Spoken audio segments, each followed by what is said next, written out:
عمر مختار Libya کے قومی hero 20 اگست 1858 کو جمعہ کے دن ایک قصبے زنزور جو کہ تبروک شہر کے قریب ہی واقع ہے لیبیا میں پیدا ہوئے۔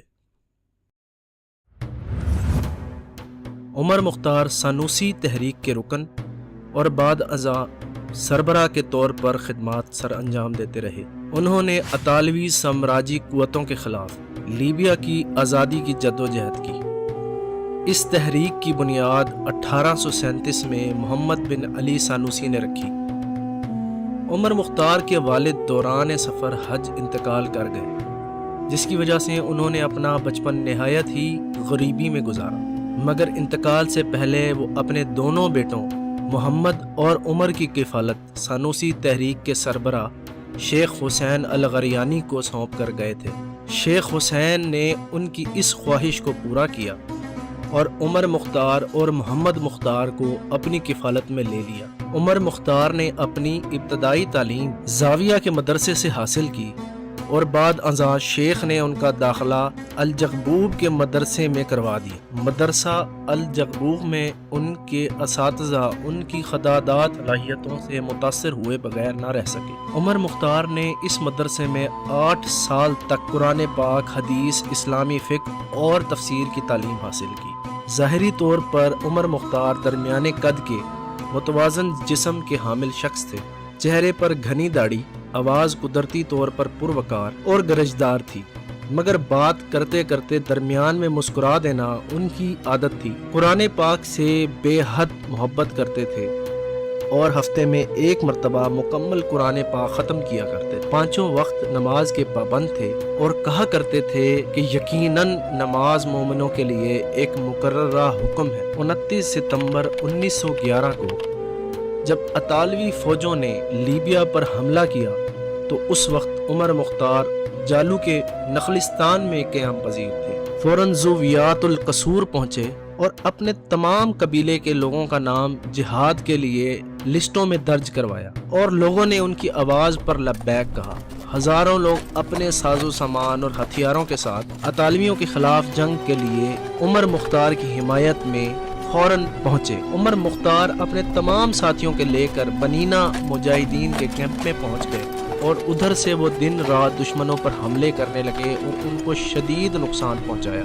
شیخ محمد الاخدار جو کہ عمر مختار کے قریبی ساتھیوں میں سے تھے، جنگ طرابلس میں عمر مختار کی بہادری کے بارے میں بتاتے ہیں کہ جنگ میں ترک آفیسر بھی عمر مختار کی جنگی رائے کو اس طرح اہمیت دیتے تھے جیسے وہ کسی ملٹری کالج سے تعلیم یافتہ ہو۔ اطالویوں نے عمر مختار کو ہر طرح کی رشوت دینے کی کوشش کی، مگر عمر مختار نے ان کی کسی بات پر اعتبار نہ کیا۔ خاص کر عمر مختار جب مصر تشریف لے گئے اور البرکہ میں دوبارہ جہاد کرنے کا ارادہ کیا تو لیبیا کے کچھ اشرافیہ سے لوگوں نے آ کر عمر مختار کا ارادہ بدلنے کی بے حد کوشش کی کہ وہ بوڑھے ہو چکے ہیں اور سنوسیوں کی قیادت کسی نوجوان کمانڈر کو دے دینی چاہیے، تو اس پر عمر مختار کا رد عمل نہایت شدید تھا۔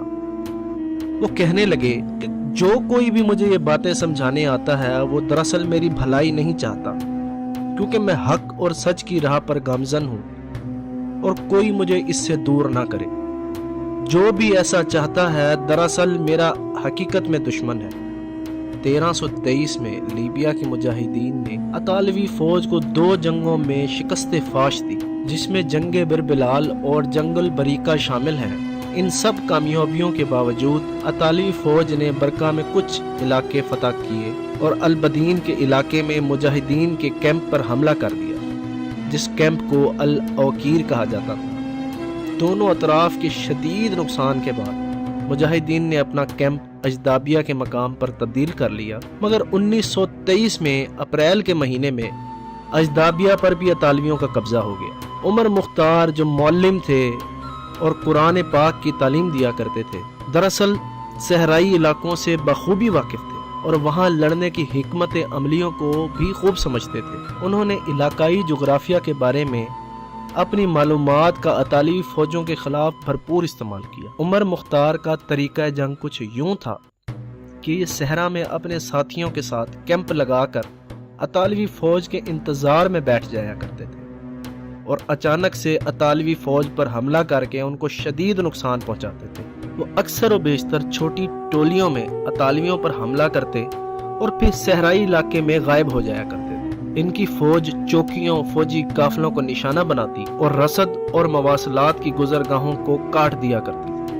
کئی سال تک عمر مختار نے اطالوی فوج کو گریلا جنگی کارروائیوں سے تنگ کر کے رکھا، جس پر اٹلی کے ڈکٹیٹر میسولینی نے جنرل گریزیانی کو البرقہ میں عمر مختار کی کارروائیوں کو روکنے کے لیے بھیجا۔ جنرل گریزیانی نہایت ہی شفاق اور ظالم جنرل، اس نے فیضان کے علاقے میں جو مصر کے ساتھ ہی ملحقہ تھا مسلمانوں پر نہایت ظلم اور ستم ڈھائے۔ گریزیانی نے عمر مختار کی زیر قیادت مزاحمتی تحریک کو کمزور کرنے کے لیے ایک نئی چال چلی، کیونکہ یہ لوگ سال میں 6 ماہ جہاد کیا کرتے تھے اور باقی عرصے اپنے گھروں میں رہتے تھے، مختلف کاروبار کھیتی باڑی کرتے تھے۔ جنرل گریزیانی نے مردوں، عورتوں اور بچوں کو عقوبت گاہوں میں بند کر دیا۔ ان عقوبت گاہوں کو بنانے کا مقصد صرف یہی تھا کہ مزید لیبیائی افراد عمر مختار کی مزاحمتی تحریک میں شامل نہ ہو سکے۔ ان کیمپوں میں 1,25,000 لیبیائی شہری قید تھے، جس میں سے 2/3 تو بھوک، پیاس اور مختلف بیماریوں کی وجہ سے شہید ہو گئے۔ دوران جنگ جب ایک مرتبہ کچھ اطالوی فوجی عمر مختار کی فوج نے گرفتار کر لیے تو فوجیوں نے ان کے ظلم اور ستم کا بدلہ لینے کی غرض سے ان کو قتل کر دینا چاہا، مگر عمر مختار نے فوراً اپنے سپاہیوں کو ایسا کرنے سے روکا، جس پر فوجیوں نے ان سے کہا کہ اگر یہ ہماری جگہ ہوتے تو ہمیں ضرور قتل کرتے، جس پر عمر مختار نے اپنا مشہور زمانہ قول کہا کہ یہ ہمارے استاد نہیں ہیں کہ ہم ان سے اخلاقیات سیکھیں۔ عمر مختار کا آخری شہر کفرا اطالویوں کے ہاتھوں فتح ہو جانے کے بعد عمر مختار پہاڑیوں پر چلے گئے اور وہاں سے اپنی کارروائیوں کو جاری رکھا، مگر جنرل گریزیانی نے مصر کے ساتھ لیبیا کی سرحد کو خاردار تارے لگا کر سیل کر دیا، جس سے مجاہدین کو ہر طرح کی مدد، جس میں رسد اور ہتھیار شامل تھے، ملنا بند ہو گئے۔ عمر مختار کی 20 سالہ جدوجہد اس وقت خاتمے کو پہنچی جب وہ ایک جنگی کارروائی میں زخمی ہو کر اپنے مردہ گھوڑے کے نیچے دب کر پھنس گئے، جس کی وجہ سے وہ اطالویوں کے ہاتھوں گرفتار ہو گئے۔ گرفتاری کے وقت عمر مختار کی عمر 73 سال سے کچھ زیادہ تھی۔ اس کے باوجود انہیں بھاری زنجیروں سے باندھا گیا، پیروں میں بیڑیاں ڈالی گئیں۔ ان پر تشدد کرنے والے فوجیوں نے بعد ازاں بتایا کہ جب انہیں تشدد کا نشانہ بنایا جاتا تو وہ آنکھوں میں آنکھیں ڈال کر قرآن مجید کی آیتیں تلاوت کرتے۔ ان پر اٹلی کی قائم کردہ ایک فوجی عدالت میں مقدمہ چلایا گیا اور سزائے موت سنا دی گئی۔ تاریخ دان اور دانشور ان پر عائد مقدمے اور عدالت کی غیر جانبداری کو شکوک کی نظر سے آج تک دیکھتے ہیں۔ ان سے جب آخری خواہش پوچھی گئی تو انہوں نے انا للہ و انا الیہ راجعون پڑھا۔ عمر مختار ہمیشہ کہا کرتے تھے کہ ہم کبھی ہتھیار نہیں ڈالیں گے، ہم جیتیں گے یا مریں گے، اور یہ مت سوچیں کہ یہ سلسلہ یوں ہی رک جائے گا، ہماری اگلی نسل تم سے لڑنے کے لیے تیار ہوگی، اور اس کے بعد اگلی اور اس کے بعد اگلی۔ انہیں 16 ستمبر 1931 کو اپنے ہی لوگوں کے سامنے سر عام پھانسی دے دی گئی، کیونکہ اطالوی عدالت کا حکم تھا کہ عمر مختار کو اس کے پیروکاروں کے سامنے سزائے موت دی جائے۔ اس طرح لیبیا کا یہ بہادر ہیرو، جس کو دنیا صحرا کا شیر کہہ کر پکارتی ہے، رہتی دنیا تک امر ہو گیا۔